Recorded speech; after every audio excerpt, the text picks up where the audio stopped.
Advocate Shri Padmanabhan നേരത്തെ സൂചിപ്പിക്കുകയുണ്ടായി ഈ ഒരു സാഹചര്യത്തിൽ രാഷ്ട്രീയപരമായിട്ടുള്ള ചർച്ചകൾക്ക് സ്ഥാനമില്ല, ഇടമില്ല. യാഥാർത്ഥ്യം തന്നെയാണ്. കാരണം നമ്മളെല്ലാവരും ഒരുമിച്ച് നിൽക്കേണ്ട ഒരു ഘട്ടമാണ്, ഒരുമിച്ച് നിൽക്കുകയും ചെയ്യുന്നുണ്ട്. അതാണ് നേരത്തെ താങ്കളടക്കം സൂചിപ്പിച്ചതുപോലെ തന്നെ ഈ ദുരിതാശ്വാസ നിധിയിലേക്ക് സംഭാവന ചെയ്യേണ്ട എന്ന് പറഞ്ഞവർ പോലും ഈ സഹായഹസ്തങ്ങളിൽ എത്തിക്കുന്നുണ്ട്. അവരുടെ ആ കേരളം ഒന്നാകെ, നാടൊന്നാകെ, അന്യസംസ്ഥാനങ്ങൾക്ക് ഭാരതം ഒന്നാകെ ഈ കൈകോർത്ത് പിടിച്ച് വയനാടിൻ്റെ കണ്ണീരൊപ്പാൻ മുൻപന്തിയിൽ നിൽക്കുമ്പോഴാണ് ഇത്തരത്തിലുള്ള കേസുമായി ബന്ധപ്പെട്ട നടപടികളുമായി ബന്ധപ്പെട്ട ഇടതുപക്ഷ സർക്കാർ, പിണറായി സർക്കാർ പോകുന്നത്. സ്വാഭാവികമായും പിണറായി സർക്കാരിന് ഇത്തരത്തിൽ വിമർശനങ്ങൾക്കെതിരെ കേസെടുക്കാമെങ്കിൽ അത്തരത്തിലുള്ള വിലയിരുത്തലുകൾക്കും വിമർശനങ്ങൾക്കും ഇവിടെ സ്ഥാനമില്ലേ? സ്വാഭാവികമായിട്ടും തീർച്ചയായിട്ടും ഉണ്ട്.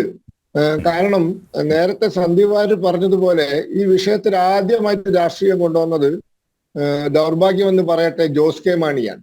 ജോസ് കെ മാണിയും അതുപോലെ തന്നെ എ റഹീം എം പിയും രാജ്യസഭയിൽ കേന്ദ്ര സർക്കാരിനെ വിമർശിച്ചുകൊണ്ട് കേന്ദ്ര സർക്കാരിന്റെ ഭാഗത്ത് കാലാവസ്ഥ നിരീക്ഷണ വകുപ്പ് IMDയുടെ ഭാഗത്തു നിന്നും വേണ്ട രീതിയിൽ മുൻകൂട്ടി ഇത് സൂചന കൊടുത്തിട്ടില്ല എന്നുള്ള രീതിയിൽ സംസാരിച്ചു.